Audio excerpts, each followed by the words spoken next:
Welcome to my channel. আজকের ভিডিওতে যারা 2026 সালে মাধ্যমিক পরীক্ষা দেবে তো তাদের জন্য এই উপপাদ্যের প্রয়োগটা এটা খুবই ইম্পর্টেন্ট। তো এইটা আজকে সমাধান করব।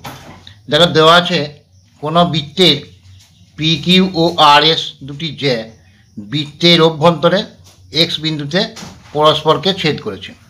প্রমাণ করো P X into X Q সমান R X into X S.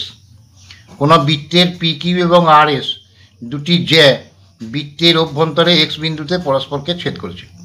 প্রমাণ করো P X into X Q সমান R X into X S. তাহলে এটা ও কেন্দ্রীয় একটা বৃত্ত এঁকে নিয়েছি।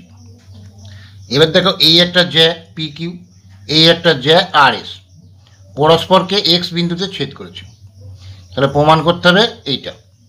তাহলে এই প্রদত্তটা তোমরা এখানটা কোশ্চেনটা দেখে দেখেই লিখতে পারবে যে ও কেন্দ্রীয় বৃত্তের পি কিউ এবং আর এস জ্যা দুটি বৃত্তের অভ্যন্তরে মানে ভিতরে, এই যে ভিতরে ছেদ করেছে, পরস্পরকে এক্স বিন্দুতে ছেদ করেছে।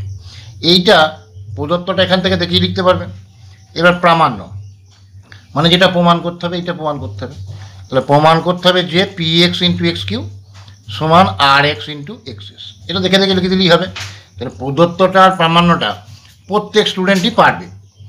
এরপরে দেখো অঙ্কনের ক্ষেত্রে আমি কি করব, আর কিউ এবং পিএস যুক্ত করলাম। আর কিউ মানে এটা যুক্ত করলাম, আর পিএস মানে এই দুটো যুক্ত করলাম। এবার দেখো প্রমাণ কিউএস চাপ দ্বারা গঠিত, এই যে কিউএস চাপ, এই কিউএস চাপ দ্বারা গঠিত দেখো এই একটা কোণ আর এই একটা কোণ। তাহলে এই কোণটা আর এই কোণটা একই বৃত্তাংশস্থ কোণ। তাহলে কিউএস চাপ দ্বারা গঠিত একই বৃত্তাংশস্থ কোণ কী হয়, সমান হয়। তাহলে একই বৃত্তাংশস্থ কোণ কে কিউ পিএস এবং এস আর কিউ এরা পরস্পর তলে সমান হবে। তাহলে এটা সমান এটা। এবার কিউ পিএস, দেখো কিউ পিএস এই কোণটাও যা, এক্স পিএসও একই কোণ, এইটাই কোণ। তাহলে এইখানেতে কিউ পিএস এর জায়গায় এস পি এক্স লেখা হয়েছে। ওই একইভাবে এস আর কিউ সমান কিউ আর এক্স। এবার দেখো এই দুটো যে ত্রিভুজ, এই একটা ত্রিভুজ, এই একটা ত্রিভুজ, এই দুটো ত্রিভুজের মধ্যে তুলনা করব। তাহলে ত্রিভুজ পি এস এক্স এবং ত্রিভুজ আর কিউ এক্স এর মধ্যে প্রথমে দেখো এটা প্রমাণ করলাম। তাহলে এই ত্রিভুজের এস পি এক্স সমান এই ত্রিভুজের কিউ আর এক্স, এটা প্রমাণ করেছি। আর এইটা দেখো বিপরীত কোণ, এই কোণটা আর এই কোণটা বিপরীত কোণ, বিপরীত কোণ সর্বদা সমান হয়। তাহলে এস পি এক্স সমান কিউ আর এক্স, এটা যে করেছি। আর এটা বিপরীত কোণ, এরা পরস্পর সমান হয়। তাহলে দুটো কোণ একটা ত্রিভুজের যদি সমান হয় তাহলে অবশিষ্ট কোণটাও সমান হবে। তাহলে অবশিষ্ট পি এস এক্স সমান অবশিষ্ট আর কিউ এক্স সমান। তাহলে তিনটে কোণ সমান হলো, তিনটে কোণ সমান হলে কি হয়, ত্রিভুজ দুটো সর্বসম হয়, সদৃশকোণী হয়। আমি বলতে এটা ভুল বললাম, সদৃশকোণী হয়।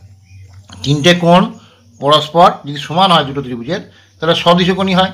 তাহলে ত্রিভুজ এইটা এবং ত্রিভুজ এইটা পরস্পর সদৃশকোণী। সদৃশকোণী হলেই সদৃশ হবে এবং বাহুগুলো সমানুপাতে বিভক্ত করবে।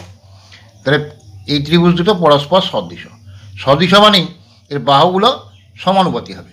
তাহলে এস এক্স, এই ত্রিভুজের এস এক্স বাই এখানকার কিউ এক্স সমান P X by R X, এই দুটো সমানুপাত হবে। তাহলে এবার কোণে কোণে যদি বজ্রগুণ করি তাহলে S X into R X গুণ হবে, আর P X into Q X, এই P X into Q X আর S X into R x.